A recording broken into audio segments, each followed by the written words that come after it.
Hello everyone, I'm your watch expert, Brother Mike Watch. Today, I'll be reviewing the Black Submariner released by VS Factory. On my left is the second generation Black, and on my right is the third generation Black. Aesthetically, for the Black Submariner, the difference isn't significant. The main distinction is with the green version. The Gen 2 green has a green bezel and green dial, while the Gen 3 green has a green bezel and a black dial.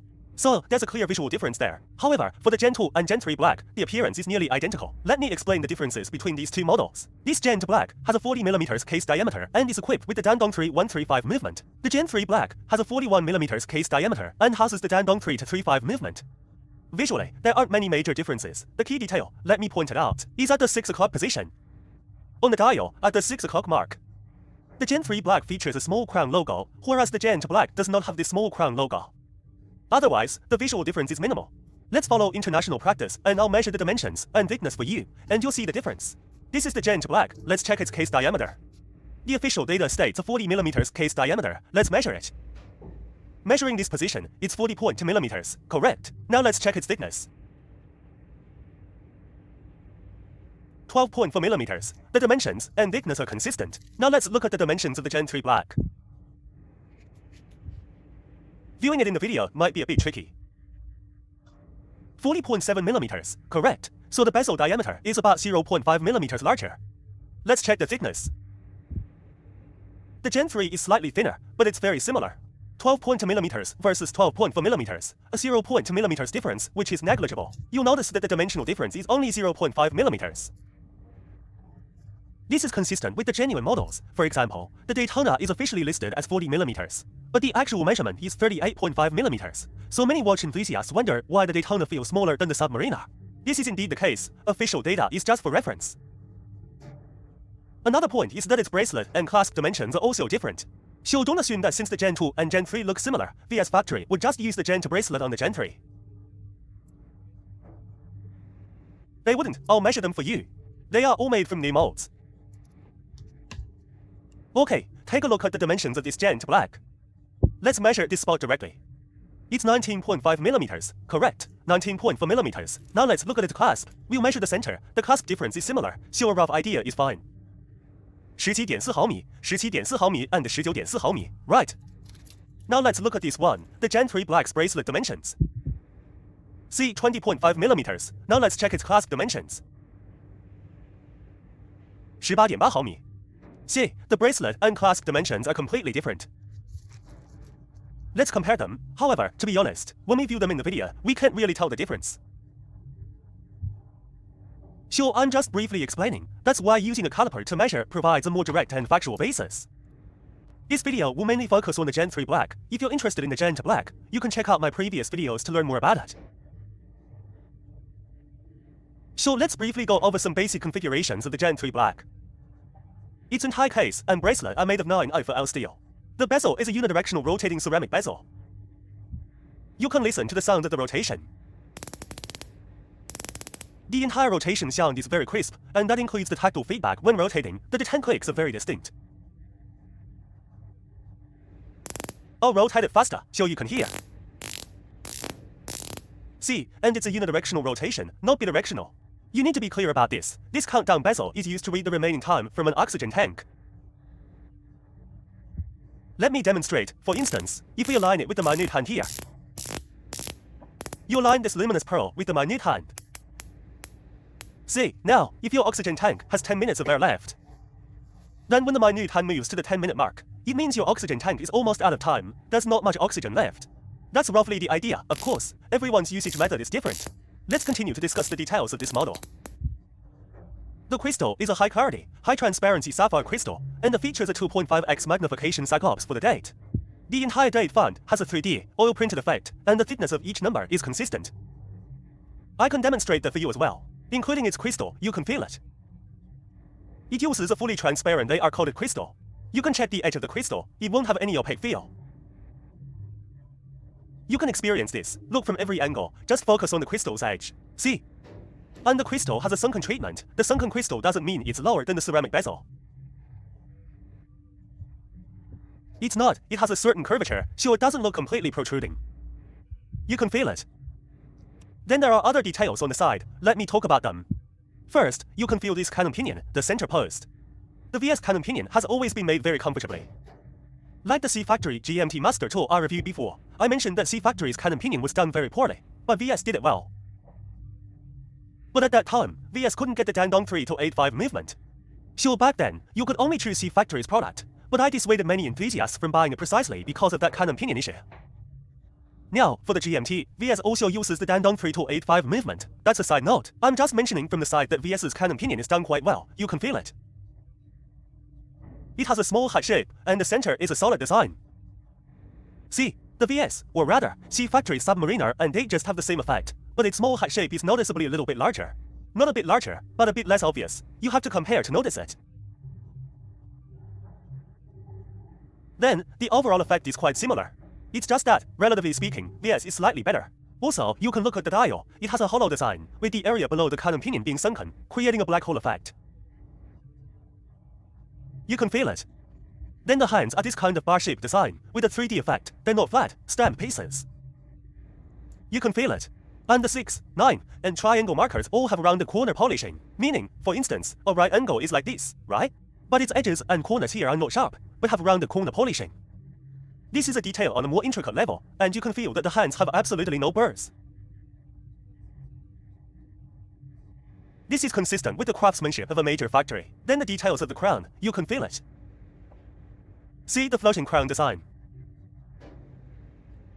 The sides are polished, including the corners, which have rounded polishing. We'll just briefly touch upon these details. Okay, here too, there's rounded corner polishing, including the texture of the bracelet. The entire bracelet features this brushed finishing process. And the clasp. Including this part, it's also a one-piece spring-loaded design. See, a spring-loaded clasp. And for the safety clasp here, you need to look at it. It won't have any welding marks. It's a one-piece construction. If you get a poorly made one, this part will have welding marks. See, let's open it and look inside. The dragon and phoenix hallmarks, and here, the 4 small dots of the Rolex logo, with the flat topper design and the 3VV code are all present. We'll just take a quick look at this. The clasp here also features a micro-adjustment function. You pull it out, and this part can be micro-adjusted. Okay, what's the benefit of this? Let me tell you. Professional diving watches basically all come with this clasp micro-adjustment function. Why? Because when you need to wear a wetsuit, right? And wetsuits are generally quite thick. You wouldn't need to add to bracelet links when you put on the wetsuit, right? To wear it, you just need to open the clasp's micro-adjustment. In daily life, it's more convenient because you can directly adjust the clasp to lengthen or shorten the bracelet's length. See, it's more convenient, no need to take it to get links removed. Then the polished finish on the side, you can feel it. The case back is a solid case back design. You can see this case back, a solid design. I'll open this case back in a moment to show you the movement. This is the genuine Dandong 3 to 35 movement. You can also look at the surrounding engravings. They are all deep, 3D tungsten steel engravings, including this side. See, if you get an assembled one or a Shanghai modified one, its engravings won't be this deep. You can also look at the rotor, a genuine VS product, while the previous C Factory ones, their rotors won't have this tungsten steel engraving. Sure, now there are many imitation Dandong 3 to 35 movements on the market, which are essentially imitating VS. Another point is, you can look at the code engraving below the balance wheel. VS uses prefixes like ES8, ES7, perhaps after this number is used up, it will be ES9 or something similar, but for now, it starts with ES8. Or you can just look for the ES prefix. And you can see the Dandong 3 to 35 movement, its small golden gear is on the right side. Also, you can look at this part. Its entire shock absorber's fixing component is steel colored, only the small golden gear is gold. And its shock absorber is this type, a Zhongli proprietary shock absorber. An R-shaped proprietary shock absorber, it looks a bit like the character for center. And the blue Paracram hairspring, see, these are all present. If you want to get a genuinely top-tier replica Rolex, I personally think you must open the case back to look at the movement. Because the external details are so well done, you might forget them in an instant. But this movement ... you can just take a photo. Just take a photo, and you can feel this movement. Including the gears here, the deep engraving on the tungsten steel is done quite well. And over here, this golden gear is genuinely functional, it's for adjusting the speed. It is genuinely functional, unlike Shanghai or other versions where this part is a fake, decorative element. You can feel all the components of the movement, you can take a screenshot and compare. Including the ES8 code prefix. And also here, some ... this model is a fully integrated movement. You can look at the winding, it's quite fun. Let me give you a feel, when you are winding it, all the gears are genuinely moving. See, this reversing wheel will click into place. Then wind, all the gears are genuinely moving. See, you release, and it clicks back. I think this is quite fun. Then there's one more point. I noticed one thing. You can feel this position. The Dandong 3-3-5 movements bearing has 7 ball bearings.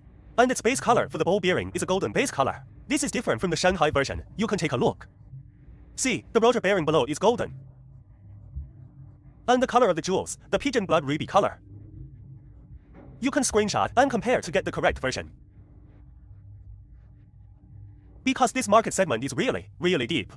One misstep and you could get scammed. Let me explain the time adjustment method for the Submariner. This model uses a screw-down crown design. You first need to unscrew the crown downwards. Once it pops out, this is for winding. The winding feel of the 3235 movement is quite smooth. It doesn't have a particularly strong resistance. Then pull it out one step to adjust the date. You can check the thickness of each date numeral. And its date font has a small bubble treatment.